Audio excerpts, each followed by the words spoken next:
क्या कभी किसी ने सोचा है कि जमीन पर गिरी हुई एक पत्ती को देखकर उस पूरे पेड़ का जेनेटिक ब्लूप्रिंट बताया जा सकता है बिना किसी डीएनए टेस्ट के? राइट, और वो भी सिर्फ उसकी बाहरी बनावट से। एग्जैक्टली। तो वेलकम टू बायो एज। आज हमारा डीप डाइव सेशन इसी बारे में है। टॉपिक है एंजियोस्पर्म आर्किटेक्चर। पर सबसे पहले सभी स्टूडेंट्स को एक बहुत बड़ा थैंक यू। बिल्कुल, आप सभी स्टूडेंट्स हमारे बायो एज चैनल को बहुत प्यार दे रहे हैं। हाँ, और अगर अभी तक सब्सक्राइब नहीं किया है तो जल्दी से कर लीजिए, क्योंकि आज का क्लास ना बिल्कुल माइंड बेंडिंग होने वाला है। So okay, let's unpack this. Historically हम पढ़ते आए हैं कि मॉर्फोलॉजी बस एक बोरिंग कैटलॉगिंग का काम है। जैसे बस प्लांट के पार्ट्स देख लो और एक लॉन्ग लिस्ट बना लो। राइट। हाँ, ऐसा ही लगता था। पर मॉडर्न बायोलॉजी में ये सिर्फ टर्म्स रटने का सब्जेक्ट नहीं है। ये किसी भी प्लांट की फिजियोलॉजी यानी उसके काम करने के तरीके को समझने का एक जरूरी बेसलाइन है।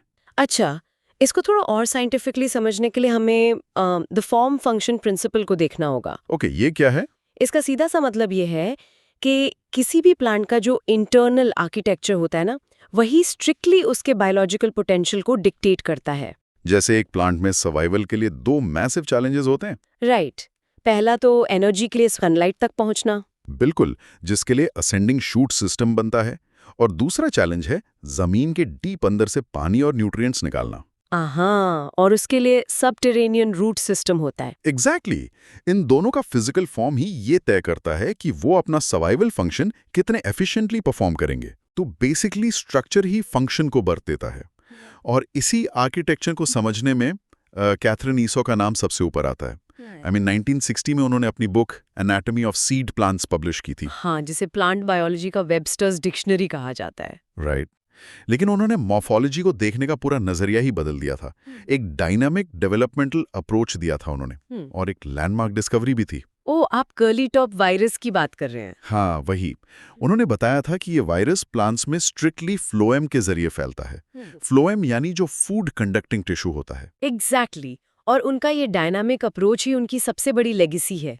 पहले साइंटिस्ट्स मॉर्फोलॉजी को एक बिल्डिंग की ठहरी हुई फोटोग्राफ की तरह देखते थे। जैसे कि यहाँ कमरा है और यहाँ छत है। राइट, बस एक नक्शा। लेकिन इससा उन्हें बताया कि प्लांट्स को समझने के लिए उस फोटोग्राफ को एक टाइम लैप्स वीडियो में बदलना पड़ेगा। हमें देखना होगा कि सेल्स कैसे बन रहे हैं और डिवाइड हो रहे हैं। हाँ, photograph versus time lapse video, ये एनालॉजी बिल्कुल परफेक्ट बैठती है। ये सिर्फ नक्शा नहीं है, बल्कि ये तो एक लाइव कंस्ट्रक्शन प्रोसेस है जो बताता है कि पानी की पाइपलाइन कैसे काम करेगी। बिल्कुल, और तभी हम कॉम्प्लेक्स प्लांट ऑर्गन्स को प्रॉपर्ली इवैल्यूएट कर सकते हैं। तो चलिए इस कंस्ट्रक्शन प्रोसेस को वहां से देखते हैं जहां से इसकी शुरुआत होती है, जमीन के ठीक नीचे, यानी subterranean foundation, roots. Right. Roots मिट्टी में बस एक डंडे की तरह दबी नहीं होती। इनके 3 सबसे क्रूशल काम है: एंकर करना, अब्जॉर्ब करना और अडेप्ट करना। प्लांट को स्ट्रांगली होल्ड करना, वाटर अब्जॉर्ब करना और सॉइल कंडीशंस के साथ अडेप्ट होना। पर हर प्लांट में रूट एक जैसी नहीं होती है। तो इन अलग रूट्स को आइडेंटिफाई कैसे करते हैं? इसके लिए हम द ओरिजिन रूल का इस्तेमाल करते हैं। बहुत स्ट्रेट फॉरवर्ड है। सीड के अंदर एक रेडिकल होता है जो एम्ब्रियोनिक रूट है। ओके। अगर रूट डायरेक्टली इस रेडिकल से निकल रही है तो वो एक टैप रूट है, जैसे कि मस्टर्ड यानी सरसों में। ये एक स्ट्रॉन्ग अंडरग्राउंड एक्सेस बनाती है जो ड्रॉट कंडीशंस में गहराई से पानी निकाल सकती है। लेकिन कई बार रूट रेडिकल को छोड़कर प्लांट के किसी और स्टेम या लीफ वाले पार्ट से भी तो निकल आती है ना? हाँ, बिल्कुल, और उसको हम एडवेंटिशियस रूट कहते हैं। अच्छा, जिसके बेस्ट एग्जाम्पल्स ग्रास और मॉन्स्टेरा है। और हाँ, बैनियन ट्री यानी बरगद का पेड़ भी। राइट। बैनियन ट्री का कैनोपी इतना मैसिव और भारी होता है कि सिर्फ टैप रूट उसको संभाल नहीं सकती। इसीलिए उसकी ब्रांचेस से एडवेंटिशियस रूट्स निकलकर जमीन में जाती हैं, जैसे एक्स्ट्रा पिलर्स खड़े किए गए हों। और एक तीसरा टाइप भी होता है, फाइब्रस रूट सिस्टम, जो हमें वीट यानी गेहूं में देखने को मिलता है। एग्जैक्टली। इसमें प्राइमरी रूट जल्दी डाई ऑफ हो जाती है और स्टेम के बेस से फाइन रूट्स का एक डेंस नेटवर्क निकल आता है जो टॉप सॉइल को स्ट्रांगली पकड़ लेता है। पर इन रूट्स के अंदर का सेल्यूलर मेकअप कैसा होता है? वो एक fixed time lapse process follow करता है। अगर हम एक ग्रोइंग रूट टिप को जूम इन करें तो हमें 3 जोन्स मिलते हैं। सबसे नीचे टिप पर होता है मेरिस्टेमेटिक जोन, जिसका काम सिर्फ डिवाइड होना है, राइट? हाँ, यहाँ सेल्स का एक ही मिशन होता है, लगातार डिवाइड होना। इसीलिए ये सेल्स बहुत छोटे होते हैं, इनकी सेल वॉल्स थिन होती हैं और प्रोटोप्लाज्म बहुत डेंस होता है। और इसके ऊपर? इनके ठीक ऊपर आता है इलोंगेशन जोन। यहाँ नए बने हुए सेल्स अपनी लेंथ बढ़ाते हैं। ये वही फोर्स है जो रूट को हार्ड मिट्टी को पुश करते हुए गहराई में ले जाती है। ओके। और तीसरा जोन? सबसे ऊपर आता है मैचुरेशन जोन, जहां आकर सेल्स अपनी फाइनल स्ट्रक्चरल आइडेंटिटी ले लेते हैं। वेट एक minute, let me stop you right there.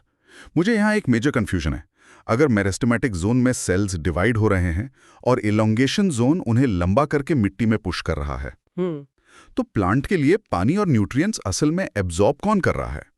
ये दोनों जोन्स तो अपने ही स्ट्रक्चरल काम में बिजी लग रहे हैं ना? ये एक बहुत ही शार्प ऑब्जर्वेशन है और यहीं पर नेचर का सबसे ब्रिलियंट इंजीनियरिंग हैक आता है। जो सबसे ऊपर का मैचुरेशन जोन होता है ना, जहां लगता है कि सेल्स अब मैच्योर और स्टैटिक हो गए हैं, वही असल हीरो है। अच्छा, वो कैसे? इस जोन के एपिडर्मल सेल्स अचानक से डिफरेंशिएट होकर डेलिकेट रूट हेयर्स बनाते हैं। और ध्यान देने वाली बात यह है कि ये रूट हेयर्स मल्टी सेल्यूलर नहीं होते। तो क्या होते हैं? ये स्ट्रिक्टली यूनिसेल्यूलर एक्सटेंशंस होते हैं, एक ही सेल का लंबा खिंचा हुआ हिस्सा। ओ, मैं समझ गया। तो क्या हम कह सकते हैं कि ये स्ट्रिक्टली सरफेस एरिया इक्वेशन को मैक्सिमाइज करने का एक तरीका है? बिल्कुल। मतलब अगर आप एक लंबे तौलिए को एक छोटे से बॉक्स में ठूस दें तो सरफेस एरिया तो उतना ही रहेगा, पर जगह कम घिरेगा। Root hairs completely epidermal surface area को एक्सपोनेंशियली बढ़ा देते हैं। राइट। सही पकड़ा आपने। इन यूनिसेल्युलर रूट हेयर्स के बिना एंजियोस्पर्म्स का उतना बड़ा मेटाबॉलिक नेटवर्क चल ही नहीं सकता। अगर ये डेलिकेट हेयर्स ना हो तो अब्जॉर्ब होने वाले पानी का वॉल्यूम इतना गिर जाएगा कि ऊपर बैठे शूट सिस्टम को इनफ फ्यूल ही नहीं मिलेगा और प्लांट मर जाएगा। अमेजिंग। अब चूंकि रूट्स ने अपना काम कर दिया है और पानी पंप करना शुरू कर दिया है, तो चलिए सनलाइट की तरफ चलते हैं। हमारी अगली कंसेप्चुअल डेस्टिनेशन है द असेंडिंग प्लेटफॉर्म, यानी स्टेम्स और लीव्स। हर जमीन के ऊपर का ये हिस्सा ही आगे चलकर रिप्रोडक्शन के लिए बेस तैयार करेगा। स्टेम्स को पहचानना सबसे आसान है उनके नोड्स और इंटरनोड्स से। राइट। नोड्स वो स्पेसिफिक एक्टिव पॉइंट्स हैं जहां से लीव्स या ब्रांचेस निकलते हैं, और दो नोड्स के बीच की खाली पाइपलाइन को इंटरनोड कहते हैं। पर स्टेम सिर्फ वर्टिकल सपोर्ट पाइप्स नहीं है ना? नहीं, ये एक्सट्रीम मॉडिफिकेशंस भी शो करते हैं। जैसे आलू एक्चुअली एक स्टेम है जो जमीन के नीचे अंडरग्राउंड फूड स्टोरेज के लिए मॉडिफाई हो गया है। और कुछ प्लांट्स में यही स्टेम कांटों यानी थॉर्न्स में बदल जाता है ताकि ग्रेजिंग एनिमल से प्रोटेक्शन मिल सके। बिल्कुल। स्टेम इफेक्टिवली एक वर्सेटाइल स्कैफोल्डिंग है, और इस स्कैफोल्डिंग पर जो सबसे वाइटल फोटोसिंथेटिक इंजन्स लगे होते हैं वो है लीव्स। लीव्स जिनकी ग्रोथ का एक स्ट्रिक्ट सीक्वेंस होता है, जिसे एक्रोपेटल ऑर्डर कहते हैं। हाँ, एक्रोपेटल सक्सेशन। मतलब प्लांट के टिप पर शूट एपिकल मेरिस्टम हमेशा नई और छोटी लीव्स बनाता रहेगा, और जो पुरानी बड़ी लीव्स हैं वो बेस की तरफ यानी नीचे रहेंगी। Youngest at the top, oldest at the bottom. Exactly. और एक स्टैंडर्ड लीफ के 3 मेन पार्ट्स होते हैं। पहला, लीफ बेस, जहां से पत्ती स्टेम से अटैच होती है। अच्छा, लेग्यूम्स में जैसे मटर या दाल वाले प्लांट्स में ये बेस अक्सर फूला हुआ होता है, जिसे पुल्विनस कहते हैं। पुल्विनस, जो मोटर ऑर्गन की तरह काम करता है, जिससे लीव्स नाइट टाइम में फोल्ड हो सकती हैं, राइट? सही कहा। दूसरा पार्ट है पेटियोल। ये वो फ्लेक्सिबल स्टॉक है जो लीफ को हवा में फ्लटर करने देता है, जिससे लीफ का सरफेस कूल रहता है। और तीसरा सबसे बड़ा पार्ट है लैमिना, यानी वो एक्सपैंडेड ग्रीन ब्लेड जहां मैक्सिमम फोटोसिंथेसिस होता है। मैं ओपनिंग में लीव्स की वेन्स की बात कर रहा था। ये मेरा सबसे फेवरेट हिस्सा है। Venation marker. क्या ये कहना सही होगा कि वेनेशन प्रैक्टिकली एक प्लांट का नेचुरल आईडी कार्ड है? हाँ, बिल्कुल कह सकते हैं।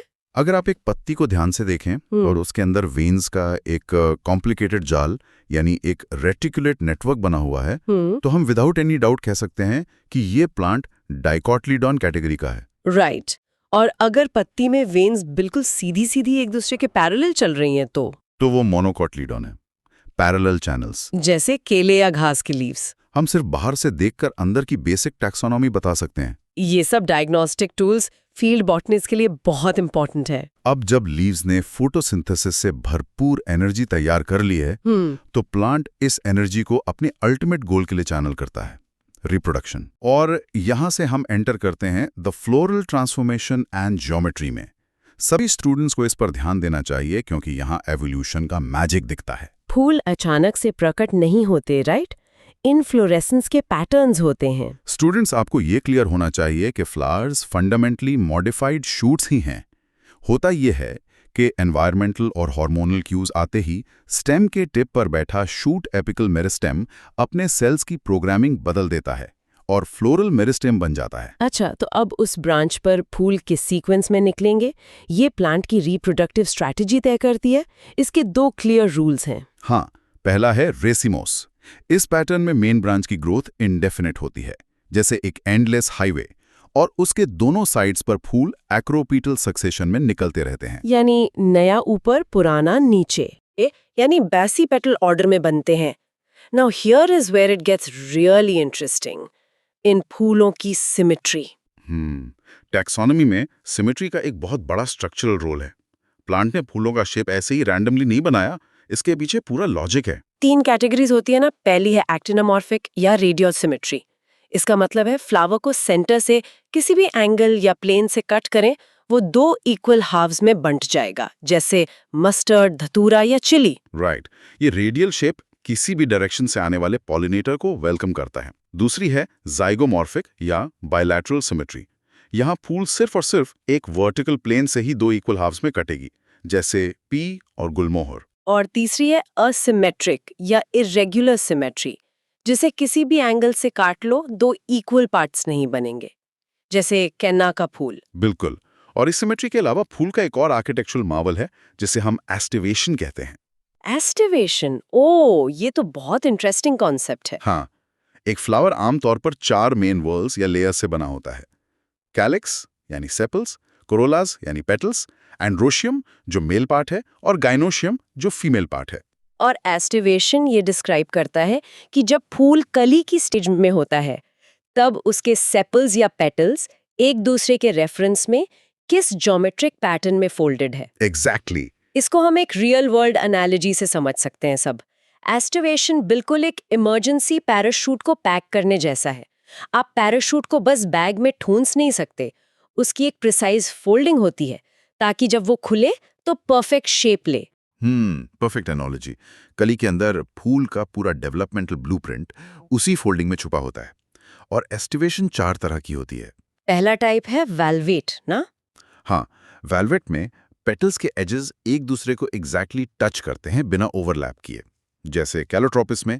दूसरा है ट्विस्टेड, जहां पैटर्न क्लियर है, एक पेटल का मार्जिन अपने एडजेसेंट पेटल को रेगुलर क्लॉकवाइज या एंटी क्लॉकवाइज डायरेक्शन में ओवरलैप करता है। चाइना रोज और कॉटन इसके बेस्ट एग्जाम्पल्स हैं। राइट। तीसरा टाइप है इम्ब्रिकेट। यहाँ ओवरलैप तो होता है पर कोई यूनिफॉर्म डायरेक्शन नहीं होती, जैसे कैशिया के फूल। और चौथा और सबसे फैसिनेटिंग टाइप है वेक्सिलरी, जो पी यानी मटर में मिलता है। वेक्सिलरी एस्टिवेशन तो इंजीनियरिंग का मास्टर क्लास है।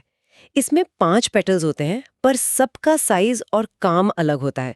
सबसे बड़ा पेटल, जिसे स्टैंडर्ड कहते हैं, वो 2 लैटरल पेटल्स को ओवरलैप करता है, जिन्हें विंग्स कहते हैं। और वो दोनों विंग्स सबसे अंदर के 2 छोटे जुड़े हुए पेटल्स को ओवरलैप करते हैं, जिन्हें कील कहते हैं। अगर हम क्यों पूछें तो एवोल्यूशनरी बायोलॉजी हमें बताती है कि ये कॉम्प्लेक्स फोल्डिंग बीज जैसी इंसेक्ट्स के लिए एक परफेक्ट लैंडिंग पैड और वेट ट्रिगर्ड मैकेनिज्म बनाती है, जिससे पॉलिनेशन बिल्कुल प्रिसाइज हो। Nature is brilliant. और एक बार पॉलिनेशन और फर्टिलाइजेशन सक्सेसफुली हो गया, उसके बाद फूल का मकसद पूरा हो जाता है। वो वहां से ड्रॉप हो जाता है और प्लांट अपने अगले फेज में जाता है, the destiny of the flower, यानी फ्रूट्स और सीड्स का बनना। हर एंजियोस्पर्म फ्लावर का अल्टीमेट टारगेट यही है कि उसकी अगली जनरेशन सेफ रहे। बिल्कुल। इस प्रोसेस में हम सबसे पहले प्लेसेंटेशन देखते हैं। प्लेसेंटेशन स्ट्रिक्टली उस फिजिकल डिजाइन को डिस्क्राइब करता है जिसमें ओवरी के अंदर ओव्यूल्स अरेंज्ड हैं। क्योंकि ओवरी ही आगे चलकर फ्रूट बनती है और उसके अंदर बैठे ओव्यूल्स आगे चलकर सीड्स बनते हैं। और ये सीड अरेंजमेंट अलग-अलग डिजाइन का होता है, जैसे मार्जिनल प्लेसेंटेशन, जिसका बेस्ट एग्जाम्पल पी या मटर है। हाँ, मटर की पली खोलिए, सारे दाने एक मार्जिन पर लाइन से लगे होते हैं। फिर आता है एक्साइल प्लेसेंटेशन, जैसे टमाटर और लेमन में।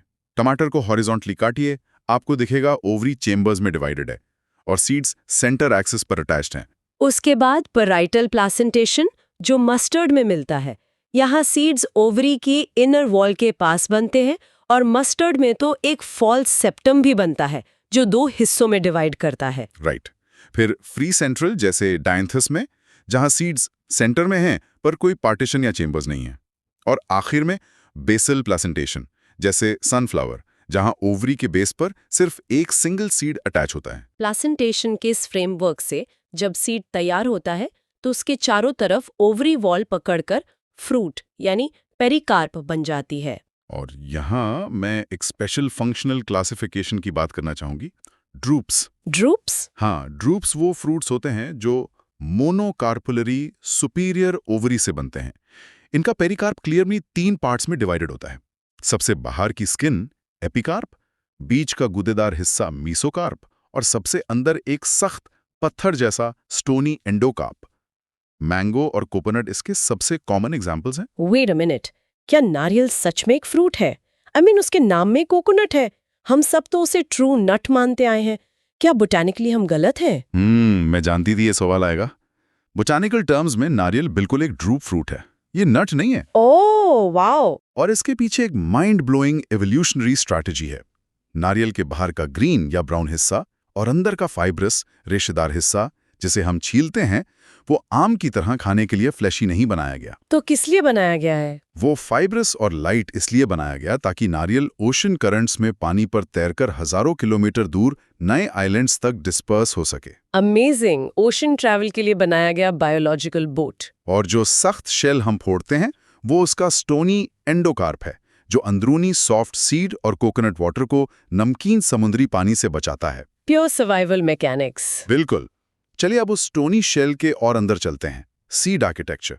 सीड नेचर का टाइम कैप्सूल है। इसके बाहर का आर्मर होता है seed coat, outer thick layer को टेस्टा कहते हैं और इनर थिन लेयर को टेगमन।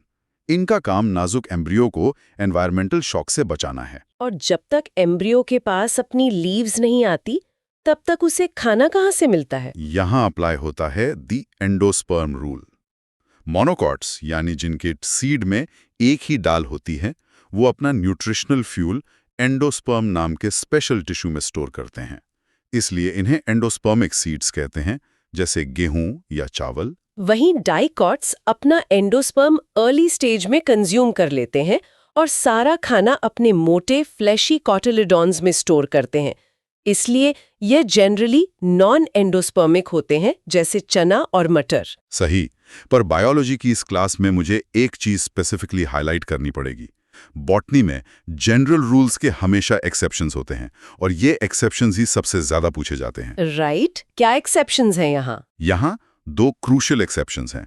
कैस्टर यानी अरांडी एक डाइकॉट है, पर ये रूल तोड़ता है और एंडोस्पर्मिक होता है। दूसरी तरफ ऑर्किड्स हालांकि मोनोकॉट हैं, लेकिन ये नॉन एंडोस्पर्मिक सीड्स बनाते हैं। तो मॉर्फोलॉजिकल रूल्स एब्सोल्यूट मैथ नहीं है, ये एनवायरमेंटल सिलेक्शन पर डिपेंड करते हैं। एग्जैक्टली। तो अभी तक हमने रूट्स का एब्जॉर्प्शन, स्टेम्स की ब्रांचिंग, लीव्स की वेनेशन, फ्लावर्स की सिमेट्री और फ्रूट्स का डिस्पर्सल डिटेल में समझ लिया। इतना लंबा डेटा और हजारों प्लांट फैमिलीज। दुनिया भर के बॉटनिस्ट इस पूरे सिस्टम को क्रॉस रेफरेंस कैसे करते हैं? यहां हम आते हैं अपने आखिरी हिस्से पर, the master code, floral formulas और सोलनेसी फैमिली।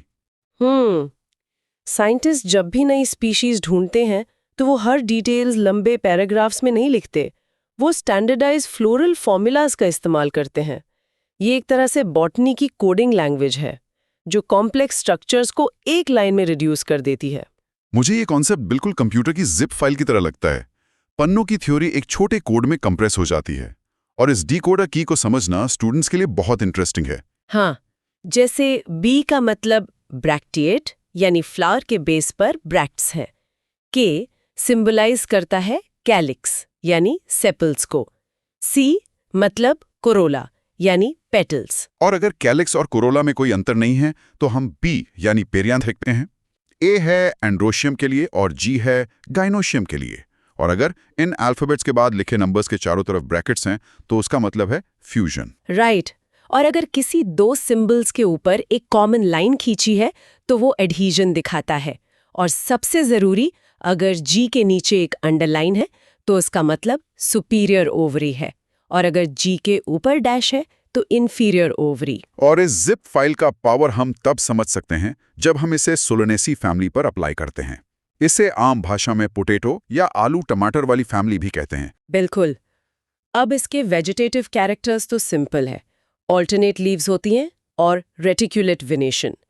पर इसका फ्लोरल कोड एक मास्टरपीस है।